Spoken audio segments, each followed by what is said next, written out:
Shalom.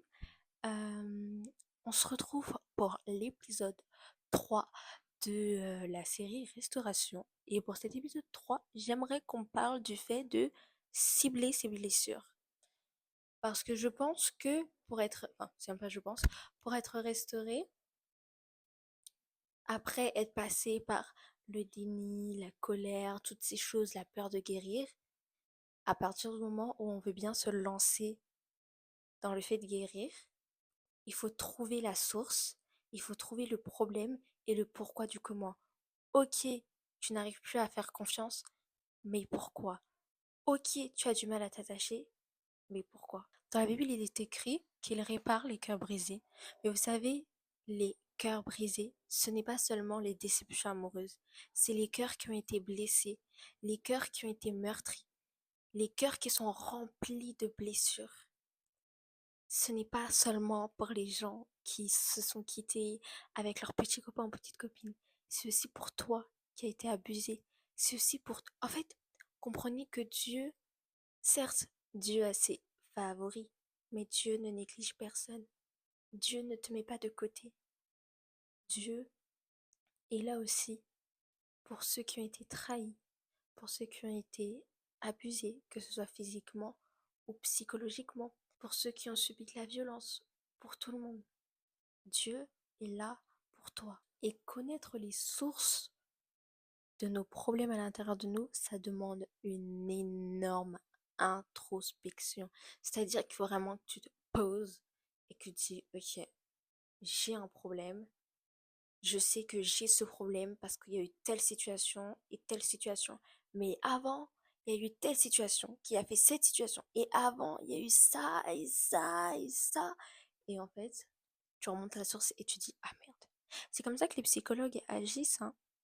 C'est pour ça que le plus souvent, toi tu dis, ouais, je sais pas moi, je suis addict à la cigarette ou je suis addict à la pornographie. Ils disent, ok, c'était comment à votre enfance?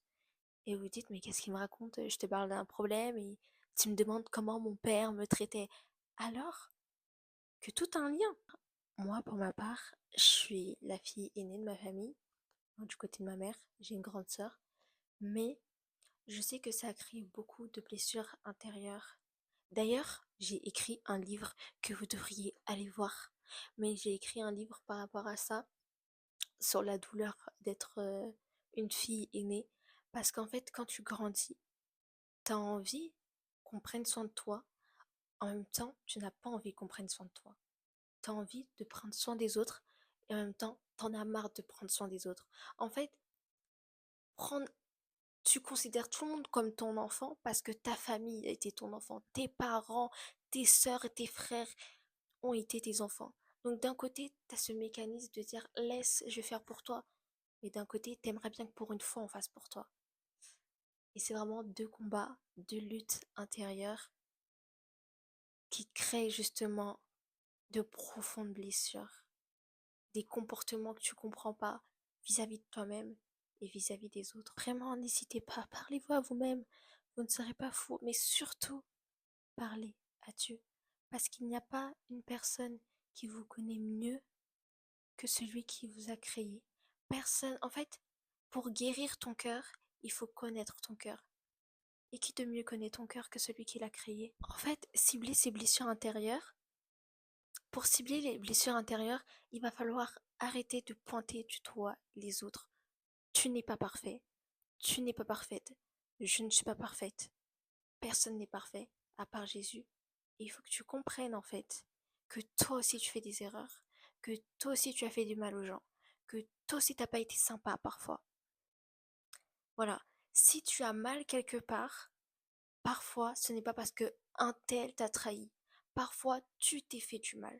Parfois tu ne t'es pas respecté. Parfois tu n'as pas réalisé ta valeur à temps. Parfois tu fais du mal aux autres, mais avant tout tu fais du mal à toi-même. Le monde ne s'acharne pas sur toi. Il faut que tu comprennes ça. Il faut que, en fait, déjà, tu n'utilises plus ces blessures comme excuse pour la moindre petite faute de ta part. Non, tu es humaine, tu as fauté parce que c'est comme ça. Améliore-toi, fin. Ne dis pas, non, mais si je suis comme ça, c'est parce que... En fait, finalement, tu ne te détaches pas de tes blessures parce que ça reste une excuse pour toi de toutes tes mauvaises actions et tu as peur de sortir de ces autres boucles-là. En fait, tu as peur de guérir parce que si tu fais une mauvaise chose, et ça revient encore à la peur de guérir, mais si tu fais une mauvaise chose, tu sais que tu n'auras plus d'excuses. Si tu clames haut et fort, oh, je suis sortie de la dépression, je vais mieux. Tu sais que si tu bloques tout le monde d'un coup, tu pourrais pas dire désolée, j'avais besoin d'être seule, je suis un peu déprimée en ce moment. Tu sais que là, faudra juste dire c'est mon mauvais comportement de ghost toutes les personnes qui tiennent à moi. Donc voilà, pour pouvoir guérir et pour pouvoir cibler correctement ces blessures, soyez honnête. Soyez vrai avec vous-même. C'est de vous à vous. Vous n'avez rien à prouver aux autres. Je ne vous dis pas d'aller voir tous les gens que vous avez blessés et de dire écoute, je t'ai blessé, je suis désolée. Ça, c'est un autre level. C'est un autre type d'humilité que voilà. Mais soyez honnête avec vous. Vous le méritez. Vous méritez d'être honnête avec vous et de bien vous traiter pour pouvoir guérir correctement. Donc voilà, j'espère que ce message touchera des cœurs, touchera des âmes, en espérant que ça vous aide sur votre guérison. Soyez bénis. Bisous.